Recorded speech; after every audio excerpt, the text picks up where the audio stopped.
Last week I had to race back home, drive my parents there, get out in a bathing suit, pick up my daughter, take her to a birthday party, all before 2:30. I'm not time constrained today, and I like the fact that everybody asks questions.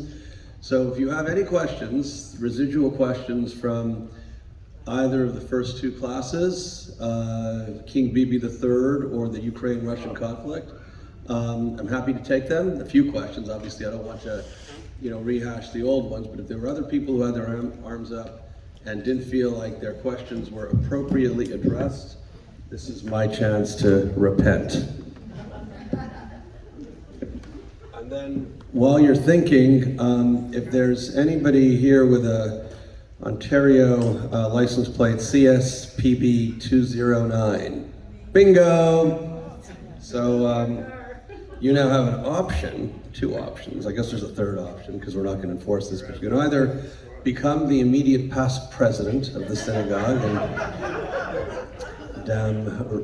Ronnie Fertig will I'm sure give you that honor. She is the immediate past president. Or you can maybe make a donation to the synagogue in her honor. I think I'm holding a little, awkward colored piece of paper, so we probably accept Canadian dollars too. So if there are no questions on the previous two talks, let's dive into this one. Again, so we talked about King Bibi III, what to expect from Prime Minister Netanyahu's third round as Prime Minister. He's been elected 6 times, but he had his initial period from 96 to 99, and then from 2009 to 2019.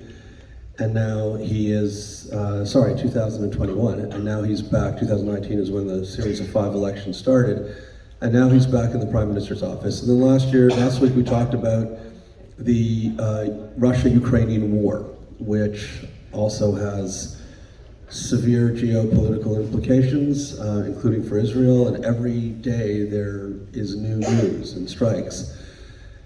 The intention to dedicate a class celebrating Israel's upcoming 75th birthday was designed to be sort of an easy one. There's so much to celebrate, there's so much to talk about. There's some people in the room who remember a world before the emergence of the modern state of Israel. And even those of us who don't, we know enough not to take it for granted. So let's spend a couple of minutes applauding the history of the creation of the modern state. So without getting too much into the biblical narrative, starting with God's promise to Abraham and his migration from Ur Kasdim in what's now, modern day Iraq, to Canaan, and then his peregrinations down to Egypt and back to Hebron, purchasing the cave of Machpelah, burying his wife there, his son, his wife, and Jacob and Leah are all buried in Ma'arat Machpelah.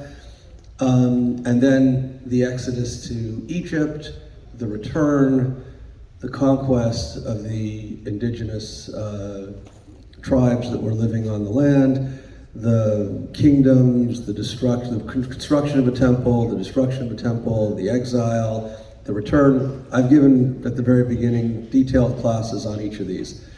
But if we choose sort of 70 CE, the destruction of the Second Temple by the Romans and the expulsion of much of what was left in Judea, we have a period of 1878 years of yearning for Zion in our prayers, in our songs, in our hearts, in our thoughts, but no claim to the state of Israel.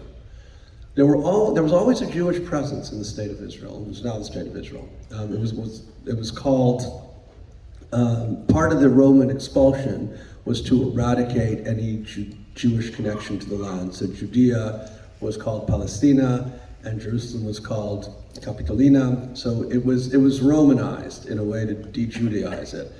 But obviously that's not what we refer to it in our prayers. But it was what we refer to it in the reemergence of a new state. So people look to modern Zionism starting in the mid-19th century. In 1848, there was a year of nationalistic upheaval all across Europe. whether you had this in the Balkans or you had this in, we talked about this last week in Ukraine, the ethnic groups feeling entitled to their own sovereign states. And the Jews didn't look to any other sovereign state, and their sovereign dreams were not fulfillable in Europe, even though that's where most of them lived, but were fulfillable only in what was then Palestine, still controlled by the Ottoman Turks. From Suleiman the Magnificent in 1517 to the end of the First World War, the Great War, when they lost to the British at the end of 1917, it was under Ottoman rule, but it was called Palestine, and we'll talk about in a second why that's relevant today. So you had rabbinical leaders. This is actually where the Hasidic movement and the Minagdim movement, both Vilna Gaon and the Baal Shem Tov, sent disciples to Israel and to settle in Israel, and the holy centers like Hebron and Tzfat and Tiberia and Jerusalem obviously had Jewish populations.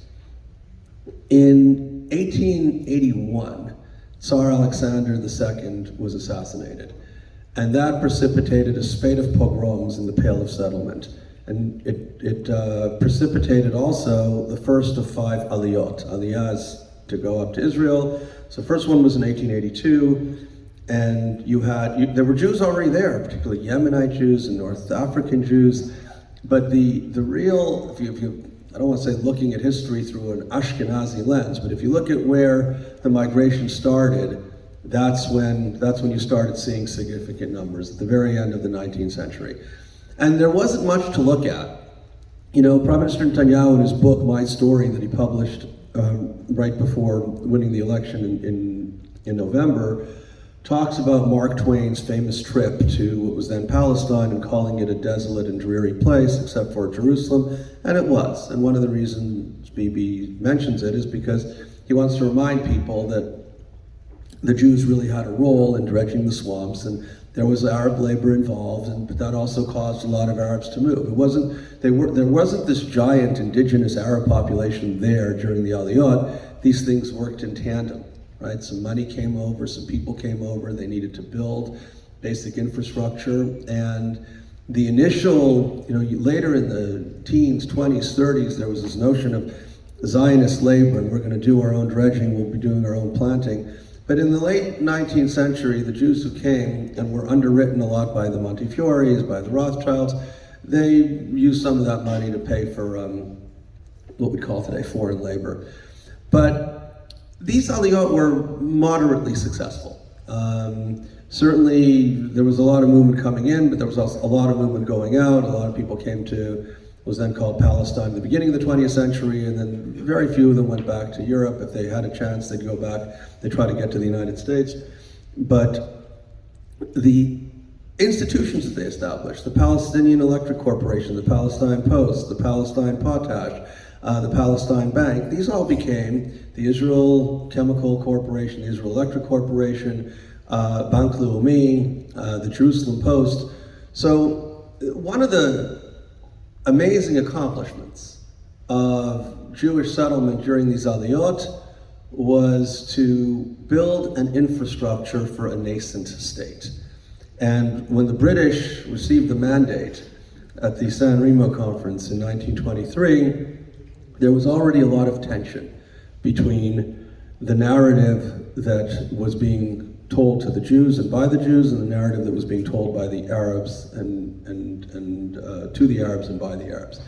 So the most famous seminal document from our perspective is the Balfour Declaration on November 2nd, 1917. Remember what was going on in the world at the time, right? The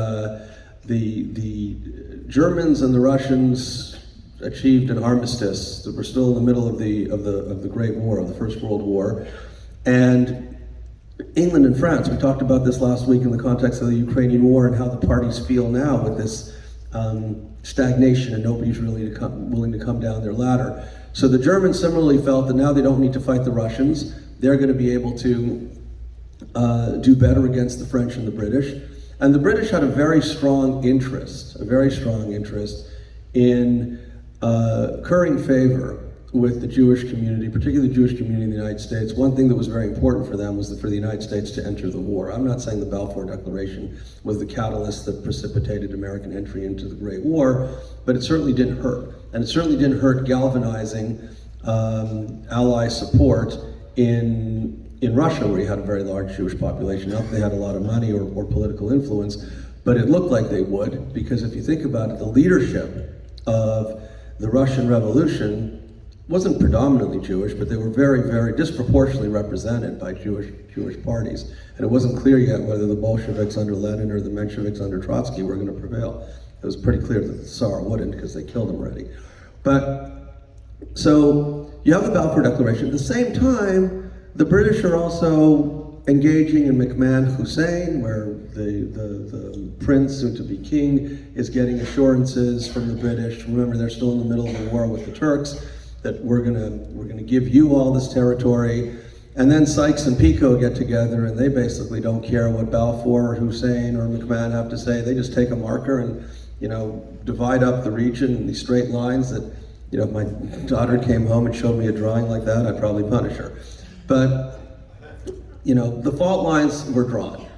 And this is what, again, in 1922, to placate King Hussein, who lost the southern part of the King Abdullah, before King Hussein, who lost the territory that's now Saudi Arabia, was given Jordan. Transjordan was part of mandatory Palestine till it was sort of parceled off, and the Jews were told, if you're going to get anything, look to the west of the Jordan River. Everything that's east has already been parceled off. So Jewish immigration to Palestine continued, and up until 1923, it was a trickle. And then in the 20s, a very interesting thing happened here. The United States imposed quotas. And the quotas, I don't think were exclusively designed to keep the Jews out, but more than any other policy and more than any other people, it had a huge impact on first and foremost, keeping most Jews who were left in Europe, and then we know what happened 15 years later, and then the British imposed a lot of restrictions on Jewish immigration to Palestine, punctuated by the White Paper in March of 1939, exactly 6 months before the outbreak of the Second World War, and Ben Gurion said, "We will fight the Nazis as if there's no White Paper, and we'll fight the British as if there's no war." I think it was pretty clear to several people that a conflict was on the horizon. The White Paper basically said that only 75,000 new Jews would be allowed to come into Palestine. It was 15,000 people a year over the next 5 years. Obviously, the needs were incalculably greater than that. And they didn't know in March that there was going to be a final solution. There were going to be crematoria, concentration camps. But they certainly knew that the Jews in Europe were in peril. And in 1938, there was an Evian conference that was convened where it was put on the table. I mean, who wants the Jews? Any country. Anybody interested in Jews? And the answer was nobody. For those of you who are here in Canada, there's the famous, Irving Abella, who sadly died last year, wrote a book. And the title of the book is a quote from then Canada's Minister of External Affairs to Prime Minister William Lyon Mackenzie King in response to how many Jewish refugees should Canada let in this year, and his answer was none is too many. So that's unfortunately not a unique response to the tragedy and Nazis were paying attention. Nazis weren't at the Evian conference, but they certainly saw the indifference of the rest of the world. They certainly knew that apathy plays very well into whatever horrible plans they had in place. The final solution didn't come until 3 years later at the Wannsee Conference, but the persecution of Jews was already, very much in full mode, and tragically we all know the consequences. But the Yishuv, which is what the people in what was still then called Palestine, was galvanized. And if I look back retrospectively, I love looking at old pictures. And we have photographs. We don't have photographs of the destruction of the first temple, second temple. There are all these renditions of people follow the biblical narrative. You can see extremely specific pictures or drawings of what the Mishkan looked like, what the menorah looked like, what the ark looked like, what the high priest's clothes looked like. But there aren't actual pictures. There aren't actual photographs. We have actual photographs, many photographs, of what Israel looked like in the 20s, 30s, 40s, and 50s, and I love looking at that, because I recognize some of these places. They look remarkably different today than they did then, but they're still recognizable. 50, 60, 100 years later, you can say, yes, that's the same place. It's obviously benefited and been upgraded by all the wonderful transformations that have been taking place in Israel, but that's the place I know and love. And the ability of the Yishuv to do things during the war, participate actively in the Allied, if anything, they would have wanted to participate more. They're bouts of bravery, they're not bouts of great success. I mean, some of the names that we know, unfortunately, were caught and executed by the Nazis, Chana Seneš, there's several of them, from all different parts of Europe who moved to Israel and then went back to do their best for the Allied war effort. But they were also aware that when this ends, and hopefully they'll still be alive, right? If Montgomery doesn't beat Rommel and the Battle of El Alamein, he takes Egypt, and then who knows how far he gets. So the Yishuv would have been in peril, and the Mufti al-Husseini moved to Berlin to commiserate with Hitler and help choreograph his final solution. One thing, and I've said this in previous classes, not to their credit or to their detriment, but just a statement of fact, a clinical statement of fact, the Arab leadership has always been extremely consistent in its adamant rejection of establishing a Jewish state in Israel. And that was true in the 20s, it was true in the 40s, and certainly if you look at the indigenous Palestinian leadership, there are those who grudgingly accept the fact that Israel is here and it's here to stay, but most people in their heart of hearts don't feel a lot differently than their fathers, grandfathers, and great-grandfathers felt. But that's not the way the war ended. The war ended with a decisive, unconditional Allied victory. We talked about how wars end in the last class. That hasn't happened since World War II, where you had an absolute unconditional surrender. No peace agreement, no armistice, and the winners dictate terms to the losers. There's no UN yet, there's no accommodation, there's no trying to make sure that every side gets a little bit. It's just a question of how the winners want to treat the losers. And in the case of the Second World War, both in Japan and in Germany, notably the Marshall Plan in Germany and MacArthur in Japan, there was an initiative to rehabilitate those economies and try to integrate them into the Western world. If you look back retrospectively, both those initiatives were, from a geopolitical angle, very successful.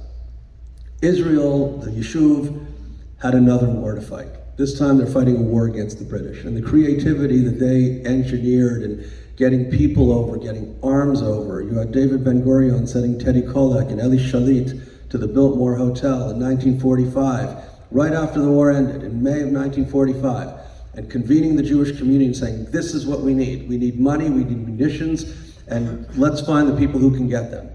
And the creativity of bringing not huge numbers, but mission-critical numbers of weapons. The Israeli Air Force, Al Schwimmer, who later found IAI, a Californian who worked for TWA, managed to find surplus material, and he was actually convicted in an American court for violating the embargo. He said, yeah, he was in Israel at the time. He said, no, I'm going to show up.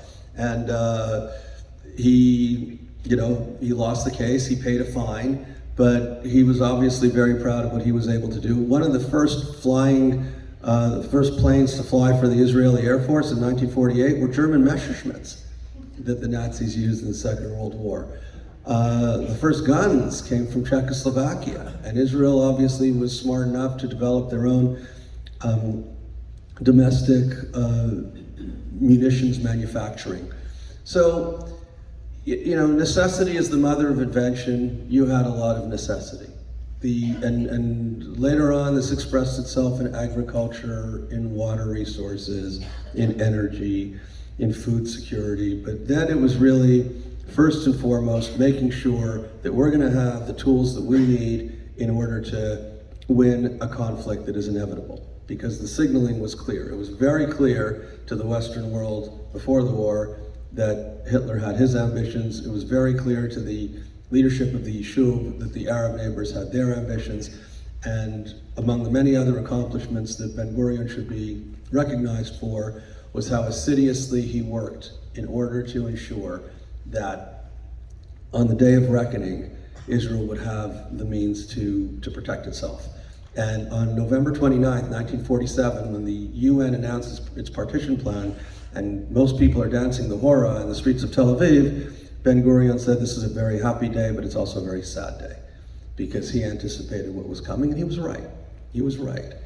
The Arabs did not wait till May 15th, 1948, when the British announced they would be leaving Palestine. They started, obviously on a smaller scale than what came later, because the British were still there. They started cutting off access to Jerusalem. They started bombing the Hebrew University. They started bombing convoys that were delivering supplies, food and water to Jerusalem. So we knew what was coming, and that was part of the tension within the Yishuv, was whether or not to even declare an independent state. Many people said no, because we're declaring a request for annihilation.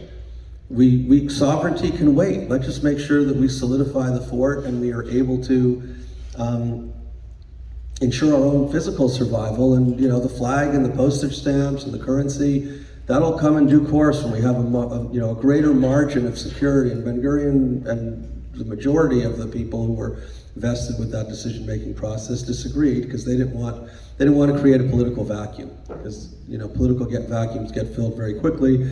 And they didn't trust anybody else to fill it in a way that would either be responsible or serve the interests of the ultimate goal of national sovereignty. So literally the day before the British left, independence was declared. 11 minutes later, President Truman sent a telegram congratulating, remember, the United States and the Soviet Union were the first two countries to approve the partition plan 6 months earlier, in November 1947, but they both had an arms embargo in the region. And that's what Schwimmer was convicted of violating as a US citizen. He was stripped of his citizenship, and he goes, great, take my passport away. But, and we'll talk about the company that he founded, Israel Aircraft, now it's Israel Aerospace Industries. But, so, Ben-Gurion and other people decide that they're going to declare a state. And 5 Arab armies, the very same day, just came right in and started a war. And it wasn't clear who would win. It was very clear that no one was going to help the Israelis. You had a British corporal or major, it was Major Jonathan Glob, who was working with the Hashemite kingdom and training the Jordanian army. The Egyptian army that later became the most formidable enemy in Israel, but in the first war in 1948, it was, both the Jordanians and the Egyptians, but the fiercest fighting was with the Jordanians. And Truman had an arms embargo, and Russia had an arms embargo. Everything Israel had, it had to produce or secure on its own. And there were a series of ceasefires, but everything was incredibly scarce. And every battle was contested at great cost. To give you a sense in terms of numbers, the Jewish population of the Yishuv at that time, at the outbreak of the War of Independence, was about 650,000 people. Over 6,000 people, 6,000 Jews died in that war. That's 1%. If you want to do quick math, that's like 400,000 Canadians. It's 3.5 million Americans. That's in relative terms. These are staggering numbers, which also means everybody knows somebody. If God forbid 3.5 million people would die in the United States across a broad spectrum, geographically displaced, or 400,000 in Canada, every single one of us would know lots and lots of those people, sadly, who would have been killed in action. And that was the case then too. And so, as we know, there was a series of ceasefires. The most famous incident from I think perspective that we'll talk about towards the end of the class was the story of the Altalena. The Altalena was a boat, a ship of arms brought by the Irgun, Menachem Begin, Yitzhak Shamir, to provide their soldiers. They were fighting a slightly separate battle. The Haganah was just merged, the Haganah and the Palmach were merged into the IDF during the war. And the Haganah, now the IDF, told the Irgun, give up your ship, we'll distribute the arms, we're going to decide where the priorities are, we're going to decide where the needs are. And the commanders of the Altalena said, no. This is something that we secured, this is something we procured, we're going to prioritize that. We paid for it, it's going to go to our soldiers in places that we think are the most important. And you had a standoff and the ship was sunk, and people died. 11 people died. And Menachem Begin, who was the leader of the Irgun, and whose friends were among those who were killed, publicly told everybody that if we escalate this, it can only get worse. Israel cannot afford a civil war. And that's when I've had my discussions with people who have a different perspective on the conflict, a different perspective on the region, I often refer to this incident. I said that the Palestinians, God forbid, we're not wishing anybody die, but from a leadership perspective, need an Altalena moment. They need a moment when there will be sort of a more conciliatory voice that basically says, no good can come from infighting, especially if in that case it would be proving how many Jews you can kill, or in the case of the schism between the Irgun and the Haganah and the IDF, who's going to fight where and under whose command. So we did lose the ship, we lost 11 men, but the IDF was consolidated. And up until what we're hearing about right now, which I'll talk about at the end of this lecture, there's never really been a threat to the primacy of the leadership of the IDF that is subsumed under the Minister of Defense, under the cabinet, and the Prime Minister. So Israel survives its Altalena moment, wins the War of Independence, and then in the next 3 years, during what's called in Hebrew Tkufat Hatzena, the period of austerity, poverty, or austerity, doubled its population. Think about this, in 3 years it doubled its population. Mostly refugees coming from Arab lands and North African lands. After the Arabs lost the war, it was increasingly inhospitable to stay in countries like Morocco and Iraq and Yemen and Algeria and Tunisia and Syria and Lebanon and Egypt, and a lot of Jews lived there. A lot of people from the DP camps, Romanians, Hungarians, Poles who survived the war were living in those DP camps, and still people who were left in Cyprus. There were at that point tens of thousands. At the height, there was maybe 10,000 who finally made their way back to Israel, and it's amazing. It's amazing that any country was able to do that. It had its socioeconomic challenges. There were incidents that in retrospect, certainly through the prism of 2023, look racist. And there was a denigration of some of these darker, different Jews who were coming. They were all embraced, they were all loved, but they weren't necessarily always loved equally. And it created a little bit of a ladder, a hierarchy, a feeling of a perpetual underclass, and that's finding political overtones in what we're hearing and seeing in Israel today, again, at the end of the class. So in tandem, Israel makes it through the 50s, and we're building a state. There was a brief, glorious moment where Israel partnered with Great Britain and France to take the Sinai back from Nasser in response to his nationalizing the Suez Canal. Eisenhower basically shut that down. I've given talks in the past about the relationship between the United States and Israel. They've coincidentally been 14 presidents of the United States and 14 prime ministers of Israel since 1948.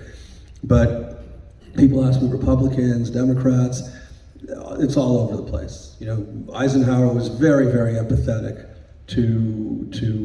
Jews, as you know, the chairman of the Joint Chiefs of Staff, who liberated at least one Nazi concentration camp, wrote poetically about the magnitude of the tragedy. As president, his relationship with Israel was not good. His relationship with Ben Gurion was not good. His relationship with Moshe Sharet, who served briefly for 2 years from 54 to 56, was not great. And he basically told the Jews back off, or the Israelis back off. And he told the French and the British as well. But for the Israelis, having that Sinai buffer was a game changer, but they didn't get to keep it very long. I mentioned in the last class that Lester Pearson, who was then the Minister of External Affairs in Canada, authored the plan and won the Nobel Peace Prize for this, to station UN troops. Remember, the UN was very young at the time. It was 10 years old, when it was probably one of the UN's first high-profile peacekeeping jobs. And then 11 years after that, when Nasser said, get out, they got out. So they didn't really do very well from that perspective, but that catalyzed the Six-Day War. Another, crowning achievement of Israel's military coming of age, where a country that was on the brink of annihilation in 1948, in 1956, blazes through the Sinai in a couple of days. In 1967, destroys most of the Egyptian and Syrian air forces on the ground before any of their planes could take off and fly a sortie. But that's an inflection point that I'm going to talk about right now when we discuss the startup nation and celebrating Israel's success.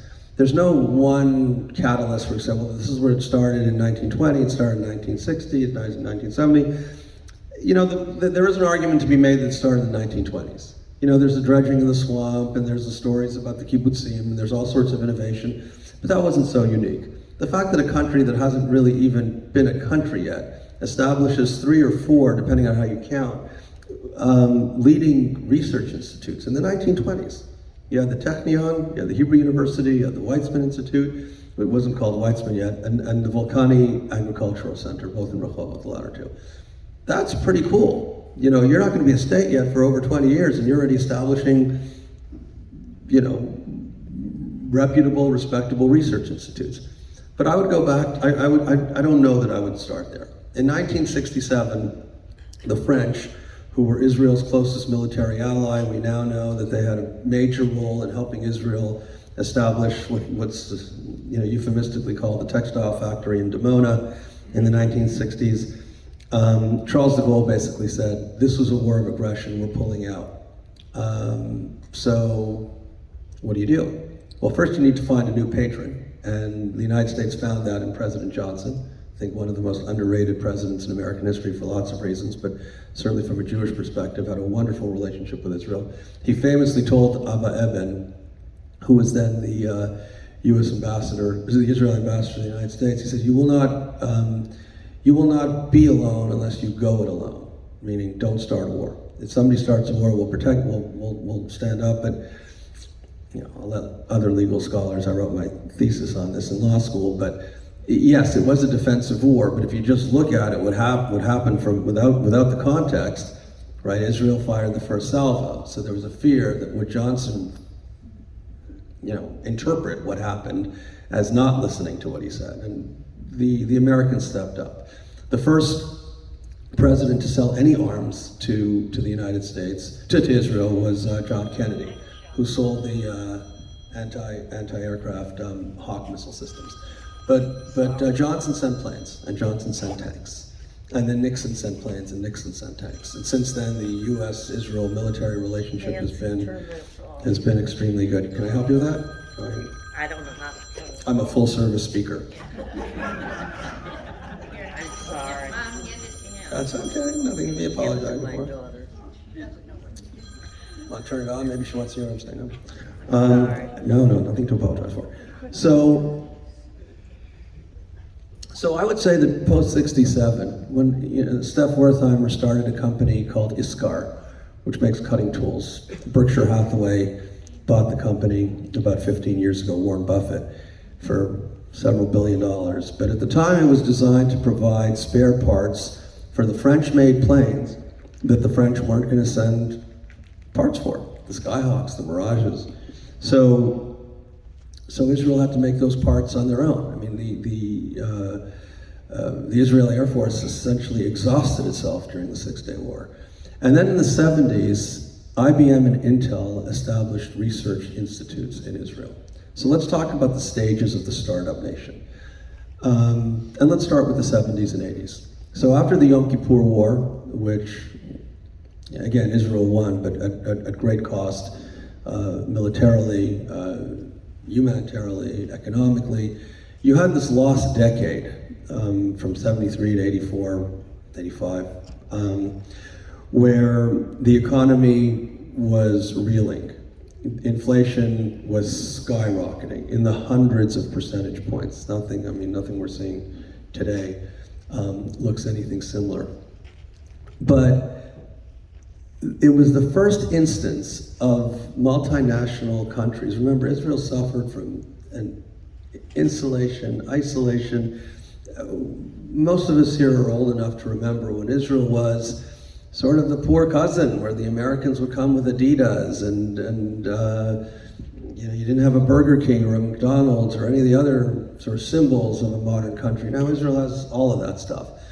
But in the 70s and 80s, there was still a feeling that Israel was a third world country, because it was. And it didn't know how to control its inflation. It was a welfare state. It was a socialistic state. And capitalism was not encouraged. There were capital controls imposed. Prime Minister Rabin had to resign from office in 1977 because his wife held an offshore bank account. Now, there's a reason for the socialism. The founders of the state, who came mostly from Eastern Europe, were exposed to massive abuses, economic abuses, under feudal systems, under despotic systems. So they wanted to have some semblance of socialism, equality, a safety net. But the unions had incredible control over the economy. In the 90s, I worked for a company called Core Industries, which was essentially owned by the Histadrut, which was the trade union. And I was fortunate to be there actually when they sold their remaining stake to an American private equity firm run by the Disney family. More on that in a second. But it was that switch. In the 1980s, there was a recognition that this system doesn't work. The enlightenment of the leadership at the time, actually Shimon Peres was finance minister, and his deputy was the architect of the turnaround plan. He was better known for things that he did in Oslo, but Yossi Beilin was really the chief architect of Israel's economic turnaround plan in 1983-84, when inflation was running at 400% a year. So they encouraged research and development. In the 90s, they established initiatives that enabled Israel to focus on technology, commercialize things that were being developed in the IDF. And so while the seeds were planted in the 70s and 80s, in the 90s they took off.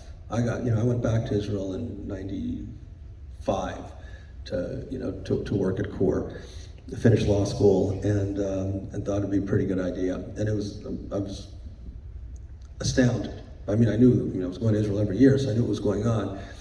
But 1990, 1991 were critical inflection points for several reasons. I say the entire period of the early 90s. The first was the influx of immigrants from the former Soviet Union. We're talking over 5-6 years, close to 1 million people coming to a country that had just a little bit over 4. So you're having an influx of over 20% of your population. It's not the 100% of your population that you have from 49 to 52, but it's a lot. And this is a white immigration. Again, not to be racist, but these people all looked like the people who were there before. And they had better opportunities, frankly, than the Moroccans and the Tunisians and the Yemenis who came in the 50s, and the Ethiopians who came in the mid-80s and early 90s. And they were engineers. And they would either take somebody's job or threaten to take somebody's job. So, and whatever they were doing, they were contributing to a talent pool that was in desperate need for an upgrade. You also had the peace process. So the peace process, wherever you are on the political spectrum, and I saw this firsthand, created a perception that Israel is finally open for business. Historically, you had the series of Arab boycotts, right? You had the primary Arab boycott, we're not dealing with Israel. The secondary Arab boycott, we're not dealing with anybody who operates in Israel. And the tertiary Arab boycott, we're not dealing with any companies who deal with Israel. Great. Who did that help? It certainly didn't help the Arabs. Even if you take Israel out of the equation, intra-regional trade in the Middle East is the lowest in the world, lower than Africa. They don't really trade with each other very much. Israel, I mean, we all know the geography, right? I don't need to sort of draw it out like I did last week with Ukraine. But Israel, not physically, but metaphorically, is an island. Yes, now we have the Abraham Accords, and there's some trade, but none of those countries border Israel. And if you go back historically, who's Israel surrounded by? Syria, Lebanon, Jordan, Egypt, not exactly Saudi Arabia, but pretty close. These countries didn't trade with Israel at all. Even when you had your peace process with Egypt, certainly with Jordan, there were some, perfunctory initiatives. If you're an Argentinian and you want to export something, you can put in your car and you can drive to 5 bordering countries. If you're a Frenchman, you can drive to 8 bordering countries. If you're an Israeli, there's only one place you can drive, and that's the airport. And now you can't get there because they're blocking the roads. But so they had to find products that were exportable to the first world, to France, to England, to Germany, to Canada, to the United States, to Japan, then China, India. That's what Israel needed to do, and that's what they did. They were able to focus on products, focus on technology that their trading partners by default would be willing to purchase. And then you had the American loan guarantees, which enabled Israel to borrow money at a sane cost of capital. If you're going to grow a business and you need some help financing it, you got to be able to borrow money that you're going to be able to repay. You look at again, you don't have to go back so many years. Israel's shekel was always getting weaker and weaker. Now it's getting weaker again after 10 years of strengthening against the US dollar that has strengthened against almost every other currency in the world. Think about it. The United States dollar gets stronger and stronger and stronger, and the Israeli shekel not only keeps pace with it, but strengthens versus the dollar until just the past month when it's reeling because of all the uncertainty that's going on in the country. But Israel had no foreign exchange reserves. Israel's real sources of foreign exchange were, frankly, German war reparations and Israel bonds. Israel bonds over the past 72 years, I used to chair the organization here in Florida, has raised over $45 billion for the state of Israel. It has built things like the National Water Carrier, the Knesset, dozens of infrastructure initiatives. Frankly, it's gotten to the point where Israel doesn't want the money anymore. Israel wants retail investors like us to buy, but when the state of Florida, these are real numbers, when the state of Florida comes and says, I want to buy $300 million, I want to invest $300 million in Israel bonds, they say no. Palm Beach County, $100 million. Miami-Dade County, $100 million. They cut them all down because A, they don't need that much capital. The money that they are going to raise from these institutional accounts are going to be done through JP Morgan or UBS or Merrill Lynch or Goldman Sachs. And it's astounding to me that a country that was forced economically to accept German reparations, as enlightened as Adenauer was, that was, after the Altalena, that was the next big schism in Israeli society. I'd say the big four, Altalena and German reparations, I wasn't around for, but then you had Oslo and then you had the Gaza disengagement. But we talked about that a little bit in the first class. Israel now is in the middle of this startup. They didn't call it yet, and we're not a startup nation yet, but it's technology. We have incubators. There's an office of the chief scientist. There are government dollars that are being directed efficiently. Tax incentives that are being created optimally to encourage companies to innovate, to encourage multinationals to show up. And after the Japanese and the South Koreans and the Chinese and the Indians see Yasser Arafat and Yitzhak Rabin, and then King Hussein and Yitzhak Rabin and Shimon Peres shake hands, it looks like Israel's open for business. It's kosher to come and do business here. And then the Kariatsu from Japan, the Shables from South Korea are saying, we got to establish a presence. And frankly, when they looked around at neighboring countries, they didn't realize that, wait a second, these are photo ops, there isn't real peace here yet. But they would establish their regional headquarters in Tel Aviv. They wound up needing to establish, they want to do business in other places, maybe now with, with Abu Dhabi on board and Bahrain on board and certainly if Saudi Arabia comes on board, then that's a complete game changer. But even then, Israel was now benefiting from trade relations with countries. And then Mirabilis happens. Mirabilis, you might know, is ICQ. That to me is, I would say, the catalyst for the startup nation. Four kids started a company for instant messaging. You already had the internet, and American Online bought it for $400 million. I was teaching a class at the time, this is 1998. I was teaching a class at the time at the IDC, the Interdisciplinary College in Herzliya. And just to be provocative, I threw it out there to the students.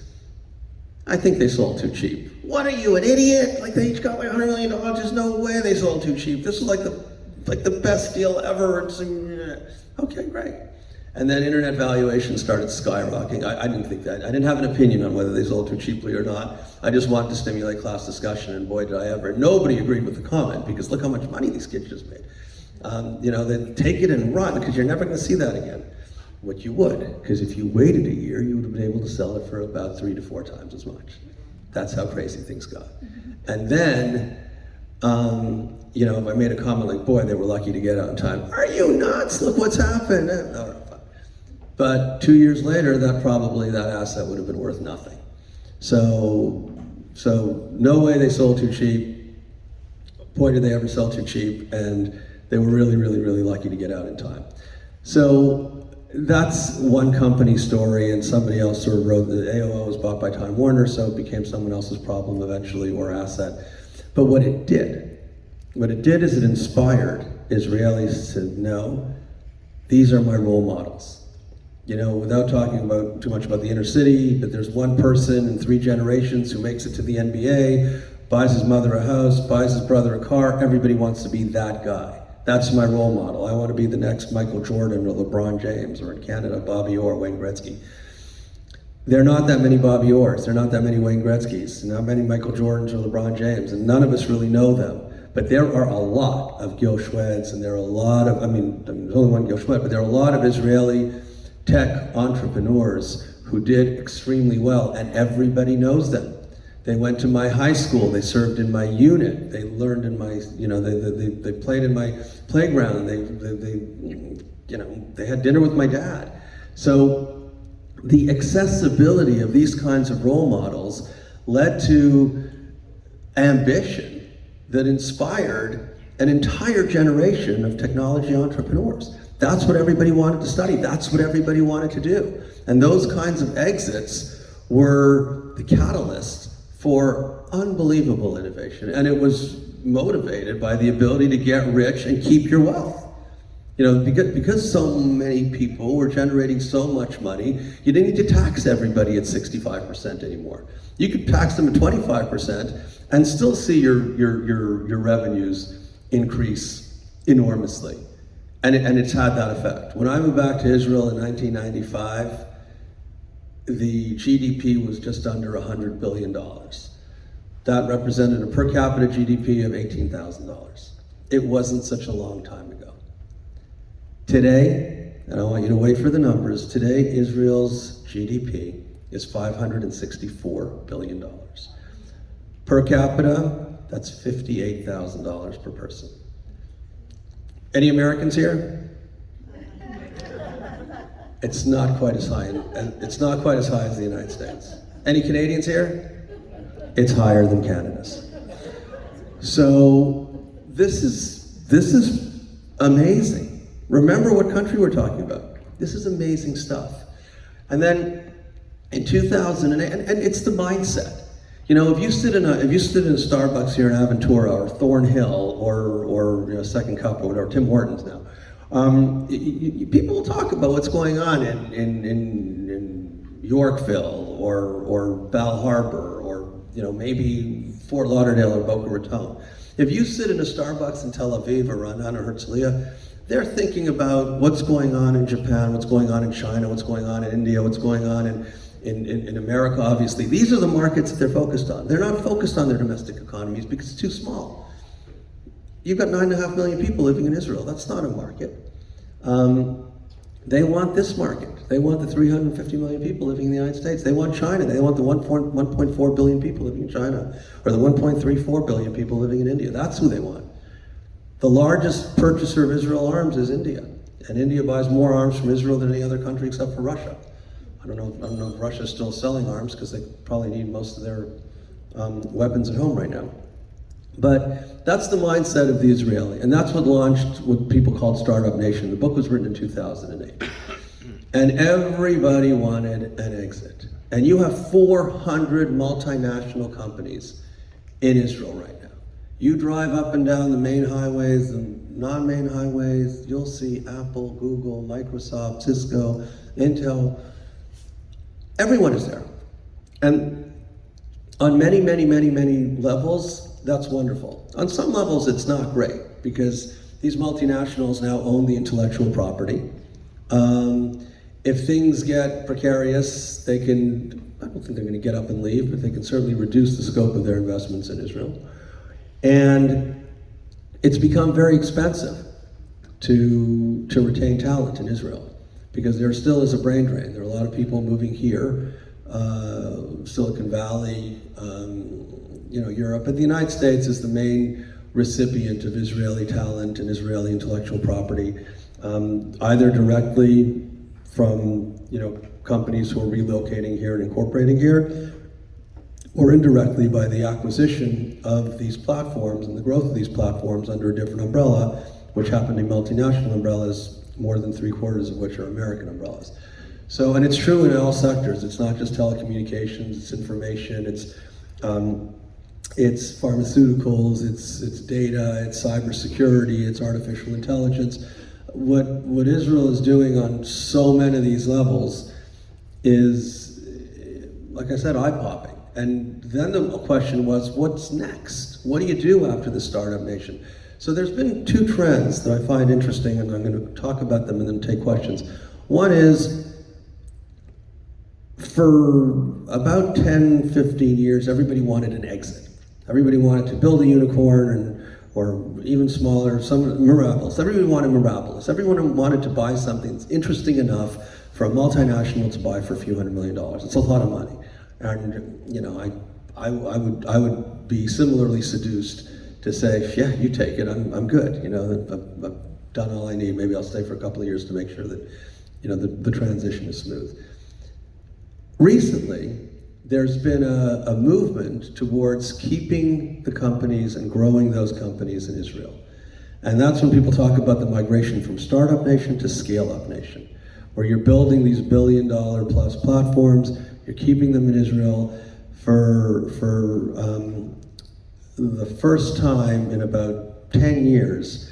There were nearly as many IPOs, international public offerings, of Israeli companies in 2021 as there were mergers and acquisitions by private equity firms or multinationals of Israeli companies.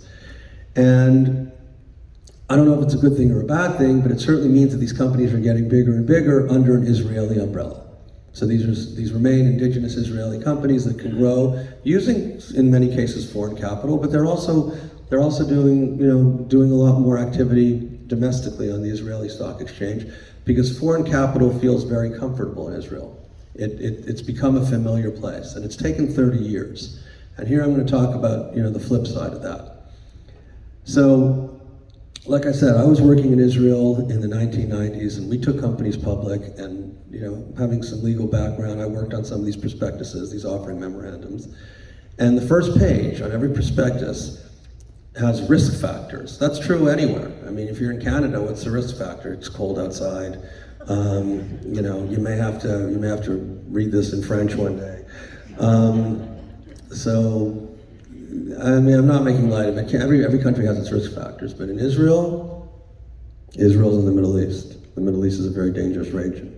It's known conflicts, like literally, you need to be a history major to write a prospectus of an Israeli company in the 1990s, because it was a litany of concerns that a prospective investor could come and say, wait a second, I didn't know they had wars there. You didn't disclose this in your offering memorandum. I'm suing you. Well, go find me because I'm in battle someplace. But that's what the prospectuses look like.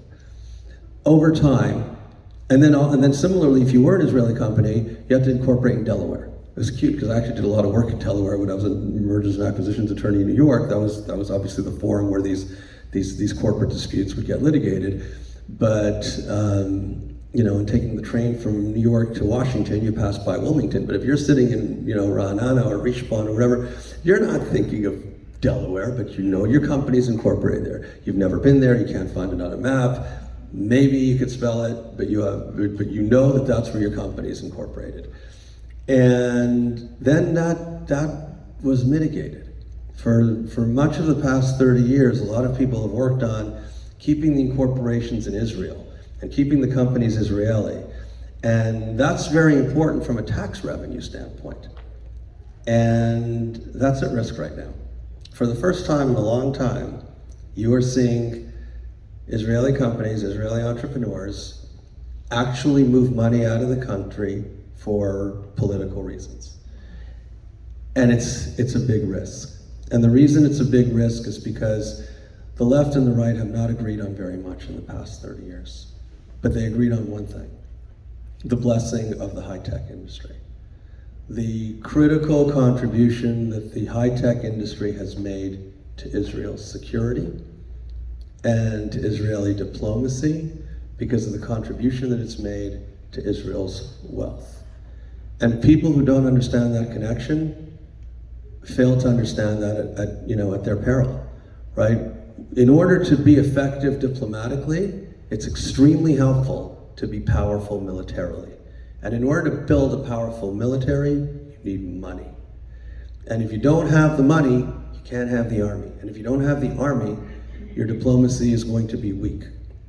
And the Prime Minister of Israel is Benjamin Netanyahu. We talked a lot about him in the first lecture. I'll tell you what he said when he was finance minister. And he was a very effective finance minister. A lot of the introductions, innovations that enabled Startup Nation were done under his watch. The nationalization of the privatization of the banks, the privatization of the oil refineries, the privatization of the airlines, real estate, looking the unions in the eye and saying, we're not disbanding you, but we're gonna, proportionalize you. And looking at the ultra-Orthodox and saying this welfare state system is unsustainable. He would tell a story about his basic training. I'm not gonna do an imitation, but maybe I'll try. That first day we have what's called the elephant run. And they line up all the new recruits, all the soldiers next to each other. I'm obviously first in line. And they say, take the person next to you, put him on his back and sprint 100 meters. So I took a medium-sized soldier, put him on my back, and I struggled, but I made it. Then you had this little soldier, the thin man, who put a very heavy soldier on his back. He took one step and collapsed. And then you had this big soldier who had a thin person on his back, and he sprinted and won the race. And he talked about the thin man and the fat man as the private sector and the public sector. So if you have a bloated public sector sitting on the shoulders of a compromised private sector, that private sector is not going to be able to do enough to shoulder that burden and will not be able to move forward, let alone sprint to the finish line and let alone win. So I'll let other people look at where the fat man and the thin man are, but what scares people in today's environment, again, we're celebrating Israel's 75 years. For the past 45 minutes, I've talked a lot about things worth celebrating, and I'm not backing off on any of them.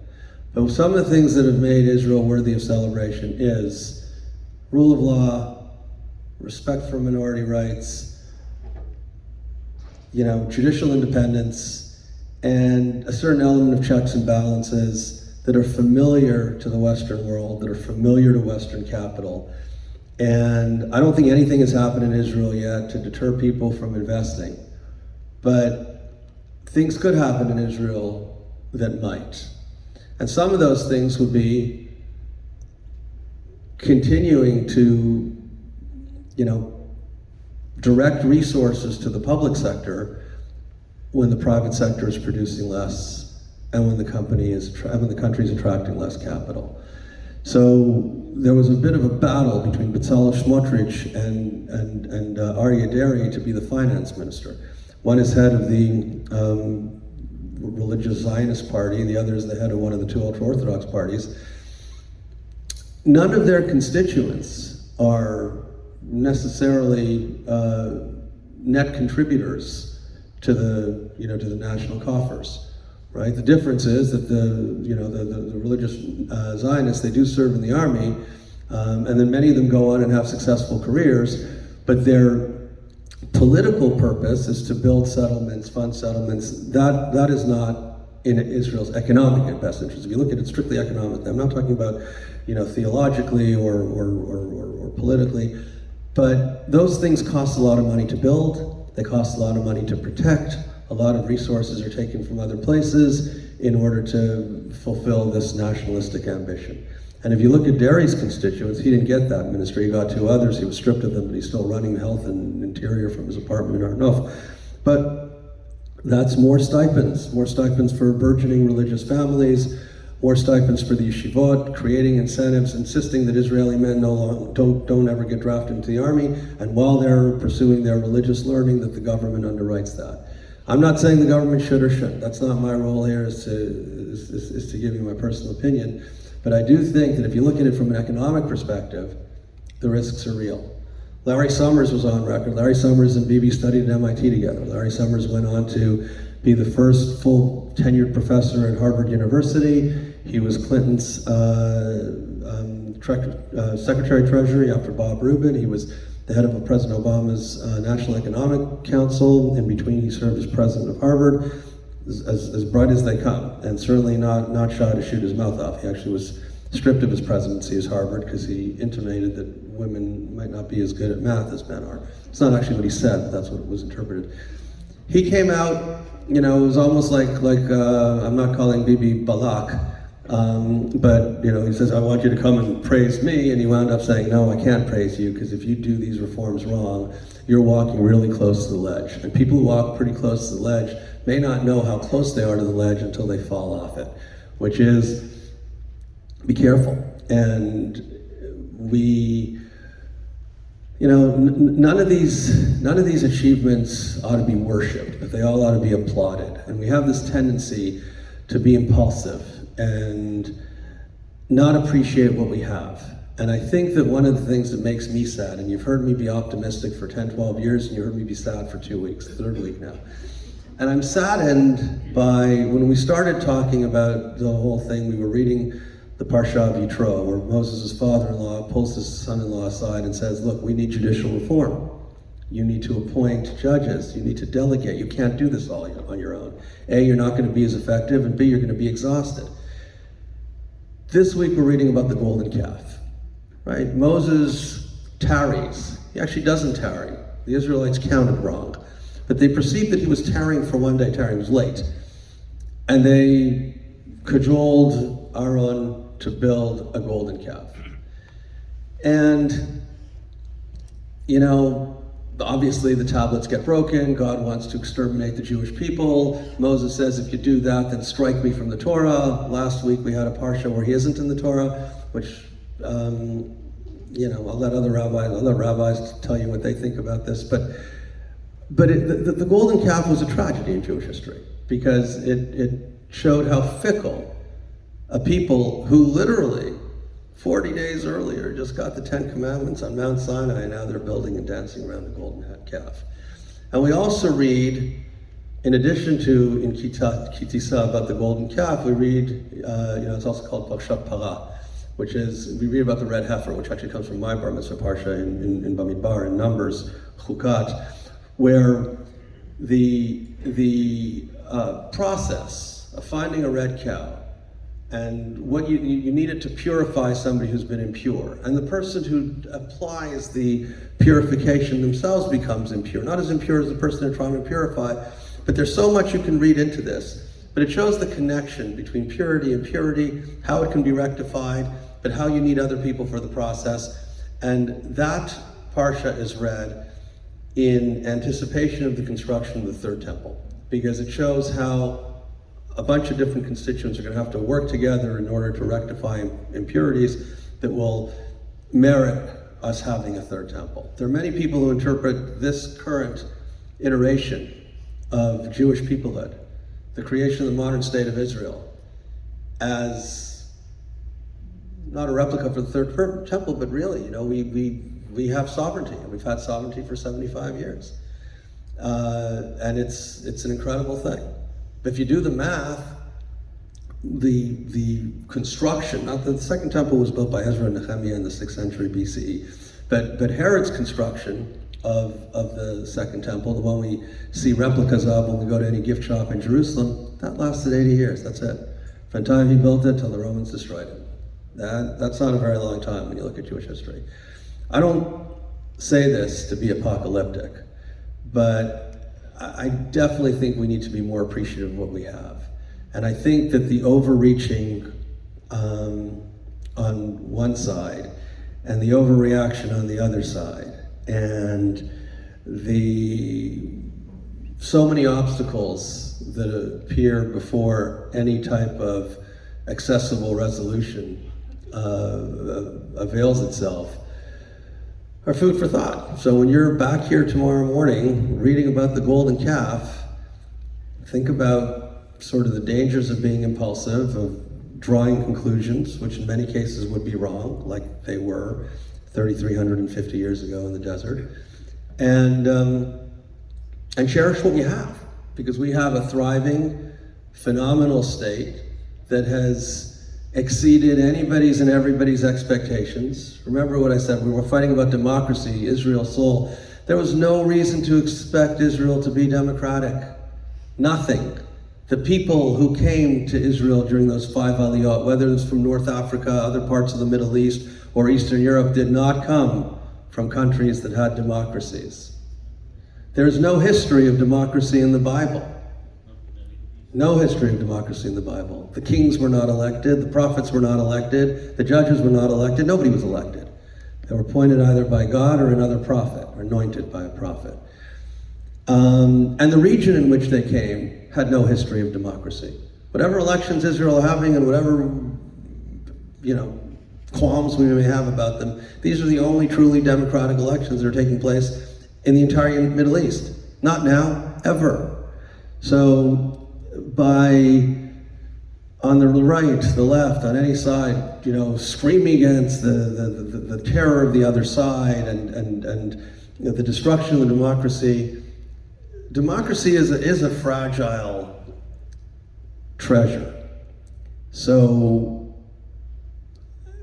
I definitely hope that as this thing plays out, and I can see it go in a bunch of different ways. But there are many bad ways it can go. And the louder the rhetoric, the more likely it's going to head down a bad path. So as you're having conversations with your friends and your family, I would encourage each and every one of you to spend at least as much time listening as talking, because no one is going to win this by shouting the other side down. Shabbat Shalom.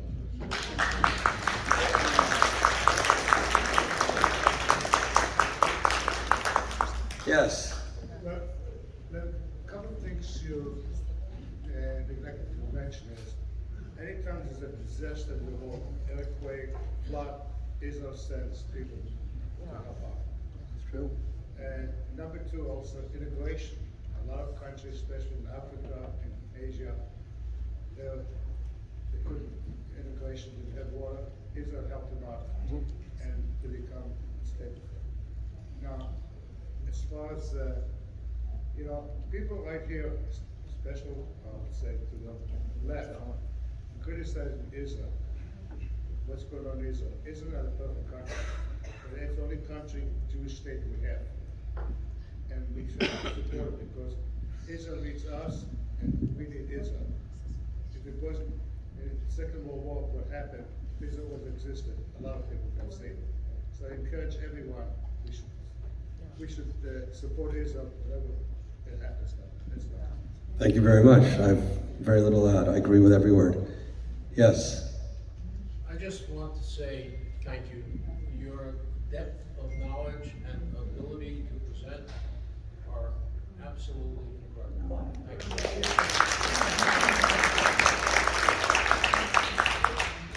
At some point, I hope one of you asks a question. No. Go ahead. No, thank you very much. Yeah. You served in the Israeli Defense Forces. I have a question for you. How long is Israel going to go allow their young people, young Israeli kids, to die in wars, and the Hasidim do not die in wars? Is this going to go on and on? Is this going to be changed? The second question I have is, are they going to change the electoral system to get rid of these quack parties, and we won't have this situation that currently exists? So 2 questions. One is, how long will the Israelis let their children die in wars while the Haredim are not dying in wars, and will the electoral system be changed? So the first question is, look, this is an historical compromise that was made by Ben Gurion with the rabbinate in the early 50s, when you had a very small number of Jewish scholars who survived the Holocaust. Several things have happened since then. One is these scholars got married and had kids, and lots of kids, and then they had more kids, and now there are many more scholars.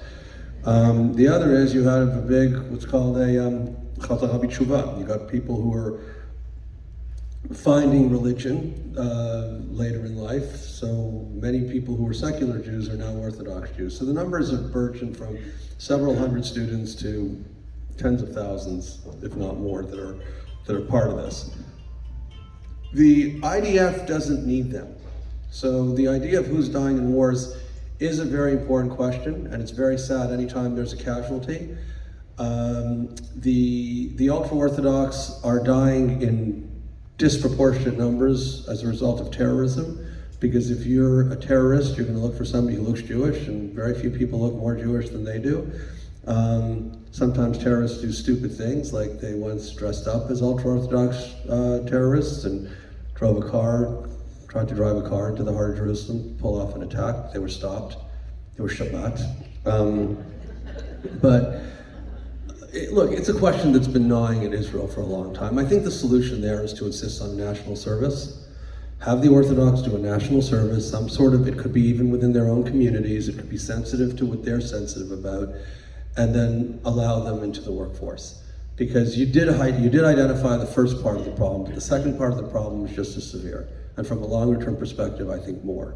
And that is, the deal was, you don't serve, but you also don't work. If you're really such a bright scholar that you need to be exempt from military service because your enlightened interpretations of the Torah and Talmud are going to save the rest of us, then don't come back into the workforce, then earn your salary while the other kid who did serve is competing for a job with you.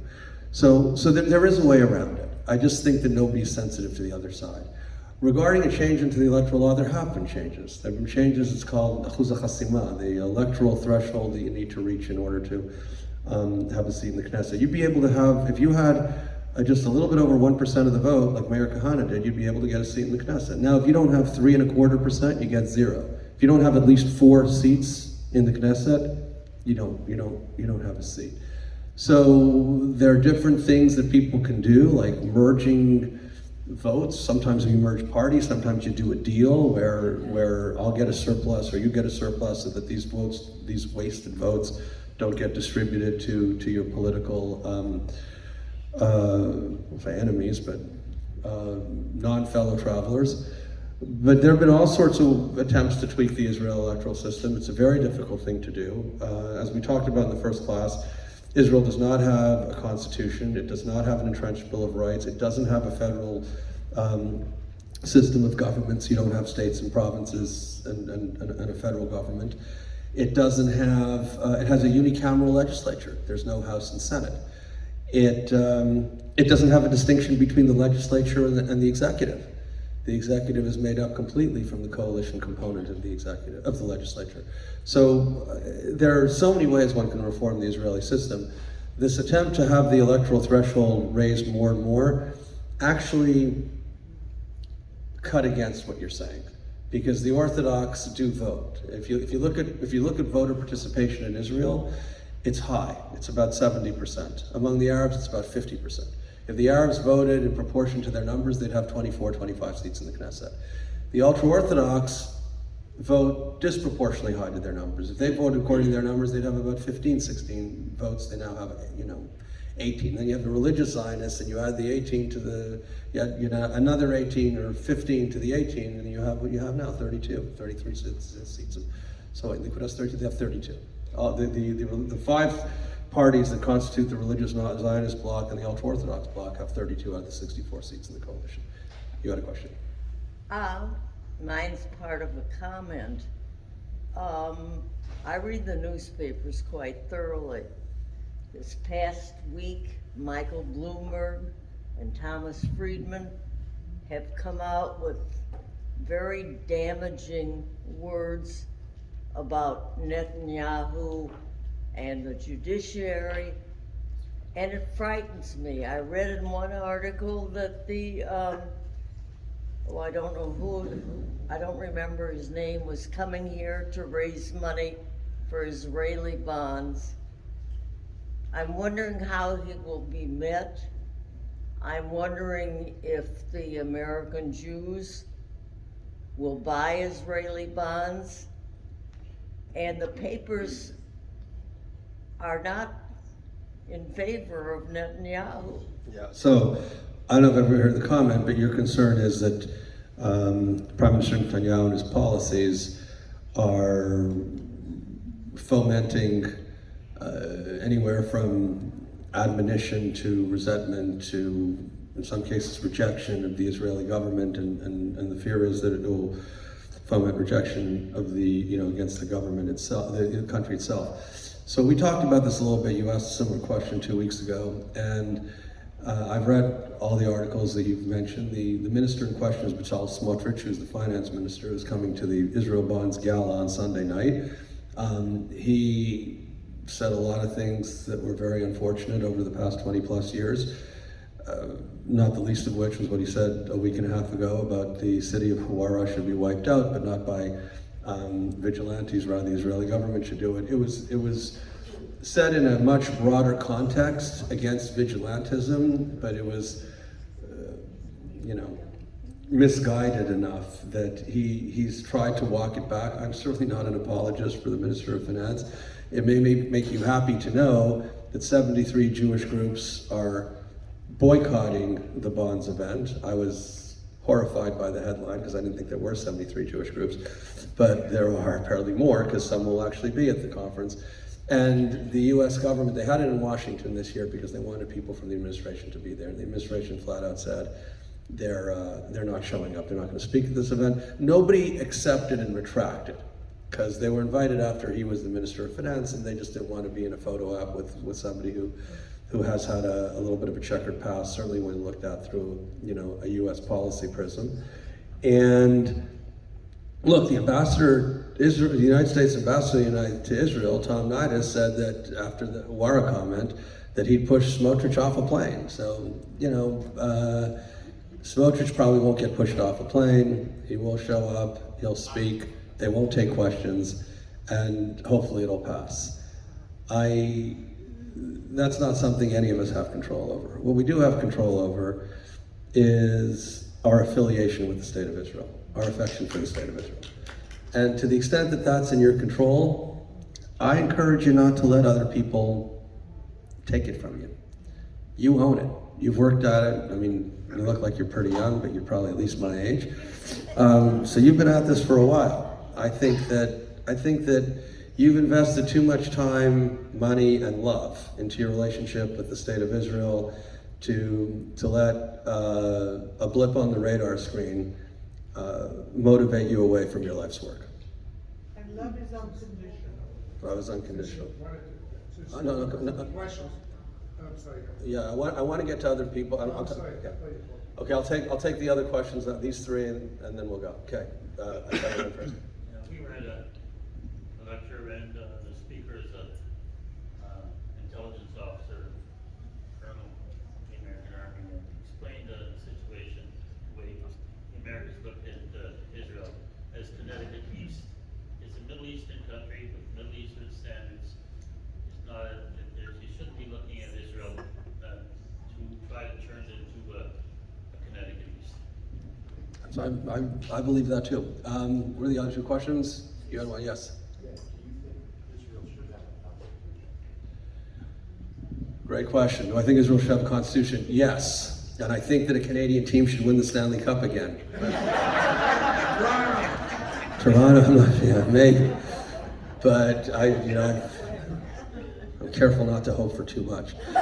Look, Israel would benefit from a constitution, but I can give you at least two reasons why that's extremely elusive. Because a constitution, by design, is something that is distilled through jurisprudence and judges looking at interpretation of their own powers. I mean, we've seen this for, over 200 years in the United States, several, decades in Canada, and many other Western democracies. You have two chasms that I don't think can be bridged, especially if you think about it in terms of equality. One is the Orthodox and the secular among Jews, and the others are Jews and non-Jews. It's very difficult to put together a constitution that doesn't entrench equality and doesn't supersede either theology or secular law, one versus the other. Those impediments existed in the late 40s, early 50s when this was first debated.